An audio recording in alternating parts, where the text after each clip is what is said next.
சாதிவாரி கணக்கெடுப்பு கோரி அன்புமணி நாளை நடைபெறும் போராட்டத்தில் அதிமுக பங்கேற்காது என்ற தகவல் வெளியாகியிருக்கிறது. அதனை முக்கிய செய்தியாக பார்க்கிறோம். இது குறித்த கூடுதல் விவரங்களை நம்முடைய செய்தியாளர் கோகுலிடம் கேட்கலாம். கோகுல், அதிமுக பங்கேற்காது என்ற முடிவை எந்த அடிப்படையில் எடுத்திருப்பதாக தகவல் வெளியாகியுள்ளது? சாதிவாரி கணக்கெடுப்பு நடத்த கோரி பாமக தலைவர் அன்புமணி ராமதாஸ் நாளை சென்னையில ஆர்ப்பாட்டம் நடத்த இருக்கிறார். இதற்காக திமுகவை தவிர மற்ற அனைத்து அரசியல் கட்சி தலைவர்களுக்கும் நேரில் சந்தித்து பாமக தரப்புல அழைப்பு விடுக்கப்பட்டது.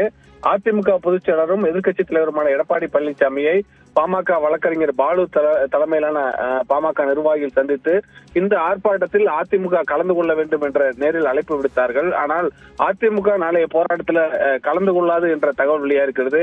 கடந்த அதிமுக ஆட்சியின் போது வன்னியர்களுக்கு 10.5% உள் இடஒதுக்கீட்டை வழங்கி அதிமுக சட்டம் நிறைவேற்றிய நிலையில நாளை தினம் பாமக நடத்தக்கூடிய சாதிவாரி கணக்கெடுப்பு போராட்டத்துல அதிமுக கலந்து கொள்ளாது என்ற தகவல் ஒரு முக்கியமானதாக பார்க்கப்படுகிறது.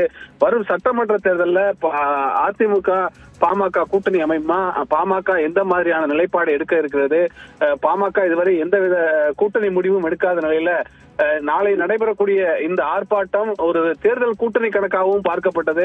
குறிப்பாக அதிமுக உள்ளிட்ட கட்சிகளுக்கெல்லாம் நேரில் அழைப்பு விடுக்கப்பட்ட நிலையில் எதிர்கட்சிகள் இந்த மேடையில ஒன்றிணைவார்களா என்று எதிர்பார்க்கப்பட்ட நிலையில அதிமுக நாளை நடைபெறக்கூடிய போராட்டத்தில் கலந்து கொள்ளாது என்ற தகவல் தற்பொழுது வெளியாகி இருப்பது ஒரு முக்கியத்துவம் வாய்ந்ததாக பார்க்கப்படுகிறது. கடந்த ஆட்சியின் போது 10.5% இடஒதுக்கீடு வழங்கிய நிலையில ஒரு பெரும் வெற்றியை அதிமுகவுக்கு அது கிடைக்காத நிலையில் தற்பொழுது இந்த இடஒதுக்கீடு விவகாரத்திலையும் அதிமுக ஒரு உறுதியான நிலைப்பாடை எடுக்க முடியாத காரணம் தான் இந்த நாளைய தினம் ஆர்ப்பாட்டத்தில் கலந்து கொள்ள முடியாத அது போன்ற ஒரு முடிவு எடுத்திருப்பதாக தற்போதைய தகவலா இருக்கிறது.